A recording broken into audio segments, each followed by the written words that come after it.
ইসলামী আন্দোলন বাংলাদেশ বক্তব্য রাখবেন জনাব হাফেজ মৌলানা আব্দুল আউয়াল সাহেব।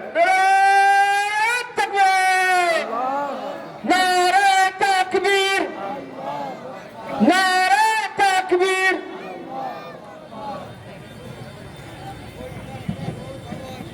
نحمده ونصلي على رسوله الكريم أما بعد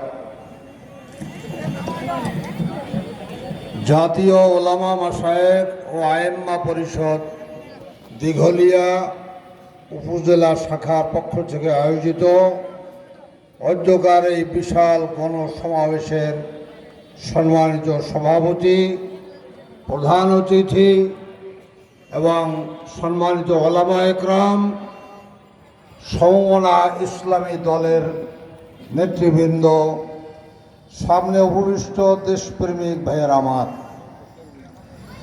আমাদের সিনিয়র নায়েবে আমির এখন কথা বলবেন। মূল্যবান সময় নষ্ট করার সুযোগ নেই। আমি একটা কথাই শুধু বলবো, আমাদের মানসিকতা হলো ওলামা একরাম থাকবে মসজিদে, তারা মেম্বার চেয়ারম্যান এমপি হতে যাবে কেন? যদি মেম্বার চেয়ারম্যান এমপি প্রার্থী আলেমরা হয় তা মানুষ হাসে। এই মানসিকতাটা কি সঠিক না ভুল?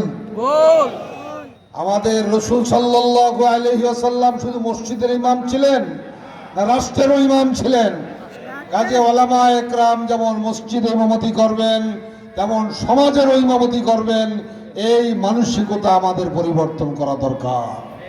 ভাইয়েরা আমার, আর কতদিন এই চোর গুন্ডা বদমাইশদের ধোকায় আমরা বোকা হয়ে তাদেরকে ভোট দিয়ে তাদের এই দুঃশাসনে আমরা পেছনে আমরা এরকম পিষিত হব? আর কতদিন? এই 53 বছরে যদি আমাদের হুঁশ না ফেরে তাহলে আর কবে হুঁশ ফেরবে? 53 বছর পর্যন্ত আমরা ধানের শীষ দেখেছি, লাঙ্গল দেখেছি, নৌকা দেখেছি, ইসলাম দেখা হয় নাই। এবার ইসলাম দেখবো ইনশাআল্লাহ। ইসলামী রাষ্ট্র, কোরআনের রাষ্ট্র এবার জনগণ প্রতিষ্ঠা করে সারবে। জনগণ কথা দিয়েছে, হুজুর আপনারা একত্র হয়ে আসেন, আমরা এবার আপনাদেরকে ভোট দেব। কথা ইনশাআল্লাহ ঠিক রাখতে হবে। ইনশাআল্লাহ কি বলেন? কথা ঠিক রাখবো না সবাই?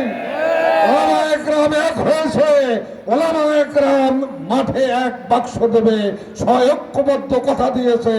আপনাদেরও এবার কথা দিতে হবে যে আমরা আর এদিক সেদিক যাব না, ওলামা একরামদেরকে ভোট দেবো ইনশাআল্লাহ। আল্লাহ আমাদের তৌফিক দান করেন, আমিন।